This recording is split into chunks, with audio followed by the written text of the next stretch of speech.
Greetings from Costa Rica, folks. That was a little bit of a rough start, but hey, we're trying new things here on Costa Rica. Matt, today's Costa Rica Real Estate Forum, number 21, is an important one.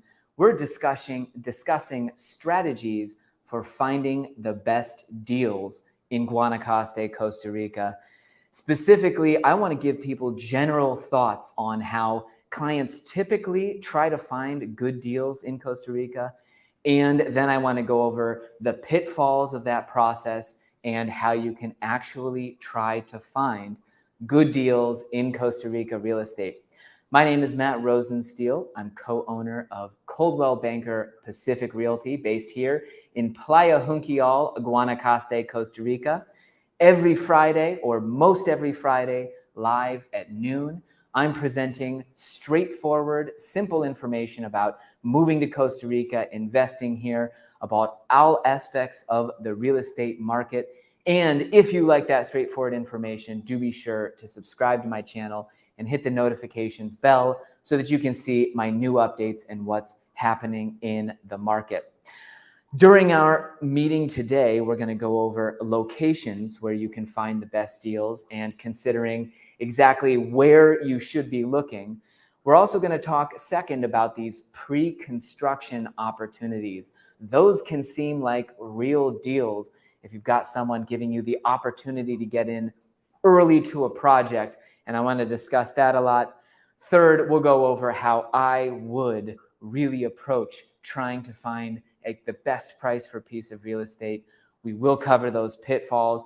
And finally, we'll discuss the importance of hiring a professional to help you. Like I said, folks, my name is Matt Rosenstiel. This is my channel. Thanks very much for joining me and stay tuned.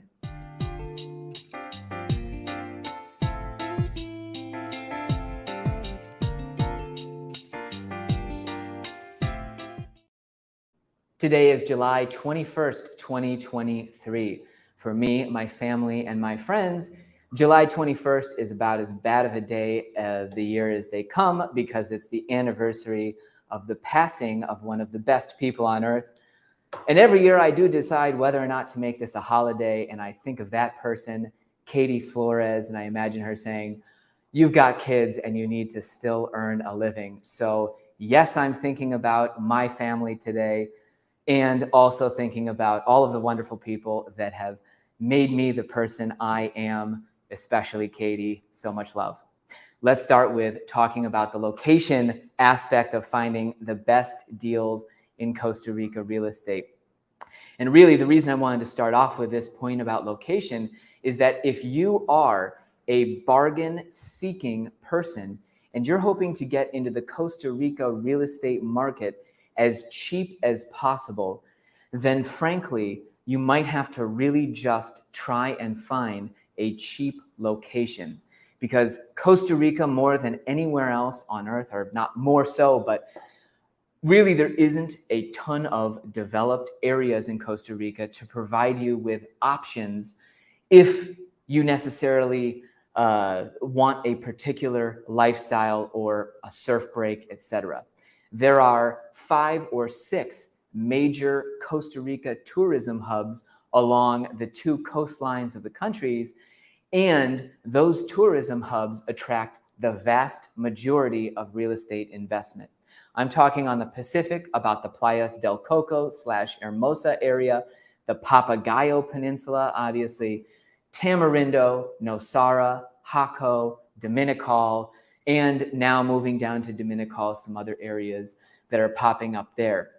But really, those 8 tourism centers that I just mentioned are your only options on the Pacific coast for bustling places with nightlife, something going on, a ton of tourists coming and going. And if you are a deal-seeking person who's really trying to maximize your dollar spent in Costa Rica, unfortunately, your first step has to be deciding that you are not going to acquire property directly in one of those tourism hubs. Because yes, there are just so few prime locations in Costa Rica that currently, as of 2023, you are not going to find really good deals in those spots. It's even worse if you were to hope to get into one of the exclusive gated communities and you were hoping to find an opportunity into one of the places like Reserva Conchal or Hacienda Pinilla, Mar Vista outside of Playa Flamingo. Right now, getting into exclusive gated communities isn't even a discussion for people who are looking for deals in Costa Rica, because since 2021, we've had far more people trying to buy in to both those exclusive gated communities and those tourism hubs than we've had available inventory. So geographically, avoid those to begin with. One of the areas that could have extremely good deals available in Costa Rica is actually just south of us. And I wanted to mention that in a new video that I'll be publishing on maybe Saturday, if we get it out, I drive down this stretch of coast with my faithful assistant, Dimitri, and we talk exactly about the kinds of real estate that's available, but we also show exactly the kind of location that you have to find if you're trying to get a deal and really find these opportunities. Now, another important geographic consideration in Costa Rica, finding a deal will mean going inland away from the water in every single location that we're going to talk about. You cannot find beachfront deals in Costa Rica because the development and the amount of real estate for sale that is actually oceanfront is extremely scarce. And that being said, every other human being on earth wants to be very, very close to the beach. And if you want to try and find the lower priced inventory, you should start walking inland looking for listings, because every step you take away from the ocean, you're going to see price points and the demand for that real estate go way down. I'm going to pull up a map here so that we can talk about this just conceptually to give you an idea of what I'm talking about here. Here we are on Google Maps to talk about just some land prices. For example, I'm down here just outside of, that's funny, my current location is not at all right here, but somehow my Mac thinks I'm up there. If we're talking about Tamarindo, for example, already, this kind of tourism hub, you're paying at least $300, if not $400 per square meter of land to get anything down in Tamarindo. If you're on the beach, you're paying $1,500 to $2,000 per square meter to actually be on the beach. If you come out already to Los Hobos, this area up here, we're already talking extremely different prices, where a large piece of property back here might cost as low as $30 to $50 per square meter to get a lot out here in the woods. And then if we wanted to go to an even further extreme and talk about properties that are half an hour away from the beach, we've got friends selling property over here in Lagunilla. This would be a 20-minute drive out to Tamarindo itself. There, for $30,000 or $6 a square meter, you could find property available and very nice buildable land. So if you're trying to find the better prices, obviously the further inland you can get is going to be critical to addressing that price point and finding better opportunities. Next, let's talk about pre-construction opportunities, because you will very often, and frankly, I'm shocked at how often clients or prospective buyers come in the door and they've been given a sales pitch about a pre-construction opportunity that rings all kinds of alarm bells to me. There are often developers who will be saying, look, we're offering 4-bedroom homes just outside of Tamarindo, for example.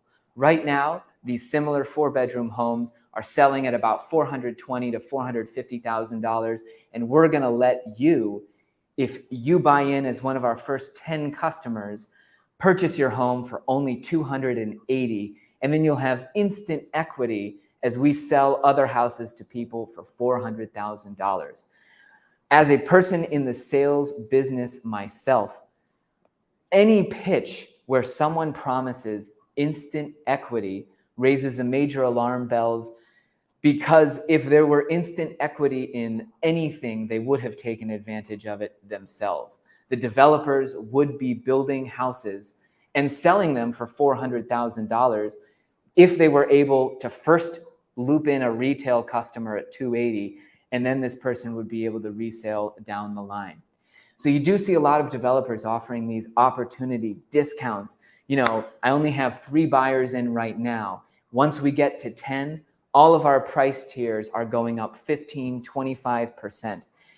The simple thing that these developers are doing is adding urgency to your timeline. We could go more into the sales process and why this is just pushy and you don't need to listen to it. But in Costa Rica, the promise of getting a very good deal on an early purchase has to be viewed with a ton of scrutiny. If you're presented this opportunity, first, I always just sort of roll my eyes and I say to the pre-construction person, why don't you just go ahead and build this for $280 and I'll consider it for $400,000 when you've finished it. But also, you should be doing exceptionally deep due diligence on any kind of developer who is promoting this discount to you. I've had people buy in pre-construction in circumstances that have gone very well. And to be honest, in the situation where it went well, there was nothing related to the urgency of getting in before other buyers had purchased. The developers were actually selling luxury homes. They had really no pricing structure that was designed to try and get people in faster. And you could see that they weren't trying to pull the wool over anybody's eyes. On the other hand, there are developments currently outside of Tamarindo where, they've continued to promise increasing returns. They've really been milking people with the idea that this development is going to be valuable and the homes will be through the roof above what people pay. However, ground isn't moving, the houses aren't there, and the people who were lured in by this economic opportunity, a cheap house that they can later resell for more, are all going to be, they may be up a creek without a paddle, to put it lightly. Hopefully, things turn around with the project and everything goes swimmingly from here. So let's get on to my strategy for actually finding the best deals. And if I were a prospective real estate buyer in Costa Rica, what would Costa Rica Matt do? Let's first talk about what people most often do. And that is, you've got a lot of clients who have been watching YouTube videos where everybody in Costa Rica will say realtors are dishonest. They don't have everything listed on their website, and therefore you have to do your on-the-ground search yourself. And so a lot of people start this deal search by driving around and calling every for sale by owner sign that they see in a community. And to be honest, that's an excellent strategy. That should be a component of what you're doing to try and find deals.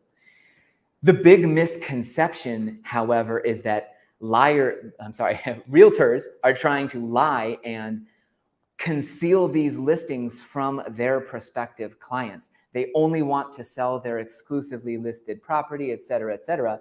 And so people think, I'm never gonna get a deal if I involve a realtor. And that's the polar opposite of the truth. You're gonna end up spending way too much money on a property that isn't right for you if you don't involve a realtor. And while I think everybody should go out and look for those for sale by owner properties on, call all of these Se Vende signs, that doesn't mean you should then ignore a realtor's advice or not include them in the process. Your realtor is the person who should be the second person calling that for sale by owner sign. If you've chosen the right person to work with you as your buyer's representative, you still very much need a realtor to help you navigate the broad spectrum of properties. So if I were looking for an absolute great deal, what I would do would be to first as I've discussed time and time and time again, find my location. Where did I want to be in Costa Rica? Yes, as I mentioned, if you're looking for a deal, you're not going to be in a prime tourism center or close to it. I would explore and really isolate that community that had probably less infrastructure and really less development already going on. I would then spend as much time as I was physically able to in that community, first to build my team of who was going to help me with my property, and then I would find my realtor once I had found my location. So now I've got my realtor involved, and when I'm talking to that realtor, I don't distrust that the realtor isn't going to help me find everything, or that the realtor deliberately wants to conceal certain properties from me. Instead, the way that you can really get a realtor's interest and ensure that they're working together with you as a team player and a stakeholder in your purchase is to make it obvious that in choosing their services, you are going to work with them exclusively. And don't be afraid to have the discussion that, yes, I'm looking for a deal, and therefore I'm going to be calling for sale by owners, se vende signs. I'm going to be asking neighbors. I'm going to be posting in Facebook groups. And you as a buyer, yes, you can do all of that research independently from a realtor. Get as many listings as possible that you can locate as possibilities, and work with your realtor to say, hey, I've got a few options, rather than saying, my realtor didn't show me this piece of land. They clearly don't, want to work with me. That frequently happens where people will say, we went on a tour. He didn't show me, this particular lot. I called the owner. It was way cheaper. And now we're doing a direct deal. That is the single greatest pitfall that anybody who's looking for a deal in real estate encounters here. The decision that I'm my own best advocate in finding the best price, and therefore my advice and my guidance is going to be best. You'll see people go on to Point Two Homes and email 40 different agents from every listing they see, then do all these for sale by owner calls. They'll spend years on a spreadsheet with per square meter prices, waiting for a deal. All of this effort that goes into, finding what they feel and they self-justify as the best possible deal.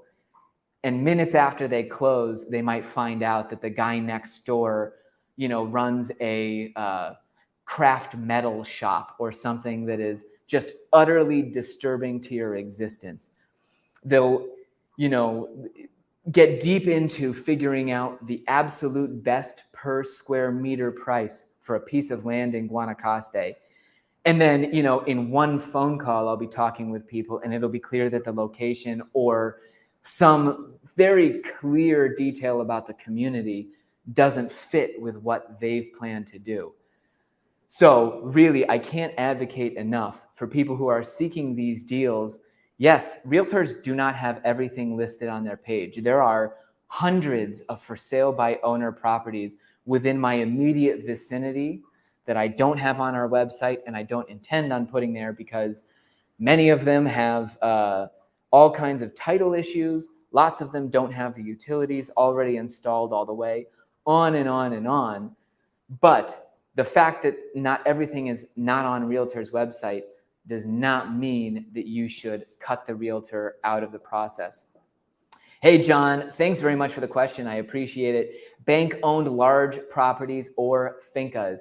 That's one thing I didn't mention at all in this video, was the possibility of bank auctions in Costa Rica. And there's a reason that I didn't include it as a place to find a deal for foreign investors. Bank auctions here, it's funny to say that there's a very good connection between a lot of the bank officials and most of the rich Costa Rican families who are looking for opportunities. I've never followed the bank auction scene closely. I had one particular client who was looking at a condo in Tamarindo that was one of the only condos I've ever seen actually come up at a bank auction. So first of all, the properties we're talking about are largely owned outright simply because the mortgage industry in Costa Rica is not what it is in the US and foreigners aren't buying. And second of all, when banks actually repossess properties here, if they represent an extraordinarily good opportunity, my gut is that a lot of times the bank officials are calling their contacts in affluent Costa Rican circles, and the actual choice properties are moving that way because you do not see bank auctions of actually good properties. They used to have TV monitors in the bank as you were sitting there where they would scroll through all of the properties that the bank now owned that they were trying to resell. All of them were usually just uninteresting lots because the person who had been able to take out a loan against that property through the bank in the first place was a Costa Rican, generally speaking, living in one of the Costa Rican communities that's not necessarily interesting to foreigners. So yeah, definitely you saw these properties owned by banks, especially in the aftermath of 2010.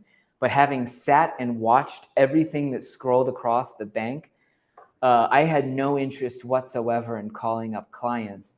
You know, there's 400 square meters out in Paraíso or these little towns. It really doesn't seem like fertile ground whatsoever. The one condo I had found in Tamarindo, the bank auction program had done zero to promote the fact that it was actually up for sale. There was no sign. Nobody in Tamarindo actually knew that this unit was available. And it ended up going for $75,000, a Las Gaviotas condo. Anyhow, that's the only time I've seen a functional, juicy opportunity come through the bank system. Other than that, it's just not really good, fertile ground.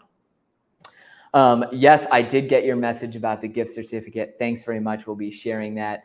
That's exactly what happens here in the States as well. Ahmed, I'm not sure what that was in response to, but wanted to mention, folks, by the way, if you are interested in moving to Costa Rica and specifically Guanacaste, you can always email me at matt@costaricamatt.com. I now have a new website, which is also the place where you can explore our beaches in 3D. Again, that's costaricamatt.com, or if you want to email me, there is the address. Let's go back to what I would do if I were looking for the best deals. So I've zoned in on my location. I meet with the area's best realtor. I've done my Facebook research, asked for reviews. I know who the realtor is in that area, who has the deepest, most intimate knowledge of that space. Then the way to find a deal in Costa Rica is going to be to patiently wait for that opportunity to come. Opportunities here will not be available when people are trying to drive them down your throat and saying that this is an extremely cheap price. Opportunities and the real deals come when you sit patiently with experts in your ear watching the market, and you really take your time to figure out what represents a good opportunity. If you're on your first or second vacation to Costa Rica and you have a real estate agent who's just saying, this is a great deal, look them back in the eye and say, prove it. Give me the data that shows all of the historic prices as to where these have closed. A lot of times they're going to say, well, oh, it's a great deal in the current market because there's, only the one next door for 900 and this is 700. But if someone's pushing a deal on you, very often it can be the opposite of that. You are going to find these properties, the good prices, by finding an advocate, absorbing information, and then patiently figuring out where an actually good price will come along. The other strategy, obviously, if you are willing to bushwhack and really get down to the crazy Wild West parts of Costa Rica, you can go find deals immediately. You just have to have the patience that your real estate isn't going to appreciate for a very long time, or that it's going to take you a very long time to get to a supermarket from that location. These deals very much are available in Costa Rica if you're willing to wait. But like I said, you have to be extremely patient. Again, my name is Matt Rosenstiel, folks. It's been a pleasure today. Thanks for joining. See you next Friday, the 28th.